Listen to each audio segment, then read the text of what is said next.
भाभी, उस दिन की बात के लिए मैं आपसे माफी मांगना चाहता हूँ, लेकिन प्लीज मुझे एक और मौका दीजिए ताकि अपनी गलती सुधार सकूं।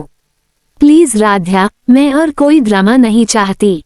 यहाँ हमेशा कोई ना कोई समस्या रहती है और मुझे अपने घर वालों की जरूरत है। पहले ही बहुत टेंशन है, प्लीज मेरी टेंशन मत बढ़ाओ। भाभी, मैं कुछ नहीं करूँगा, लेकिन आप कर सकती हैं। क्या मतलब? मेरा मतलब है आप दादी के पास जाए और अपनी मजबूरी बताइए।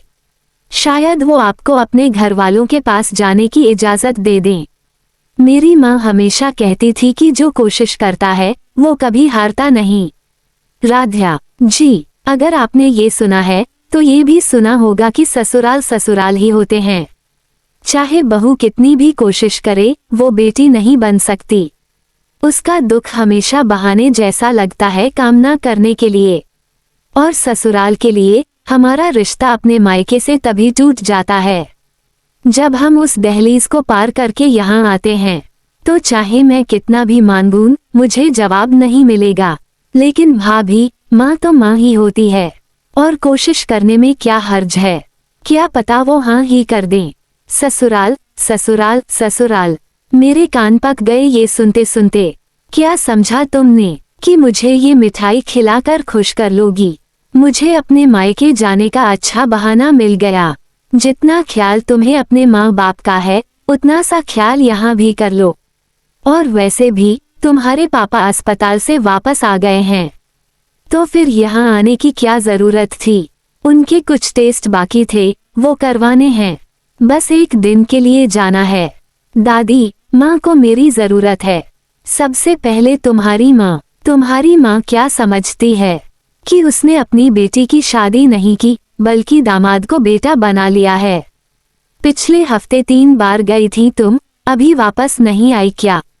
अपनी माँ से कहो कि उसने बेटी की शादी की है और शादी के बाद बेटी की जिम्मेदारी उसके पति और उसके बच्चों पर होती है। माँ बाप से पहले ससुराल और पति का घर आता है। ये लड़की बिल्कुल नासमझ है। घर में है ही क्या? ये तो मेरे प्यारे का घर है, मगर मेरा प्यारा कहाँ है? मुझे कब मिलेगा? इधर आओ आओ। अपनी माँ को अभी फोन करो और कहो कि आज तुम नहीं आ सकती, और ये भी कह दो कि छोटी छोटी बातों पर फोन मत किया करे, कुछ काम खुद भी कर लिया करे। क्या सोच रही हो? तुम्हारे जाने के बाद बुलबुल का क्या होगा? खिलाना पिलाना, स्कूल ले जाना, ये सब कौन करेगा? सोचा है कभी? सबसे पहले उसकी शरारतें बहुत बढ़ गई हैं और तुम चाहती क्या हो कि मैं उसके पीछे भागती फिरूं? दादी, अगर आपको ऐतराज ना हो तो क्या मैं बुलबुल की जिम्मेदारी ले सकती हूँ? लो जी, ये भी अपनी ढाल ले आई, अपनी छोटी सिपाही को साथ में।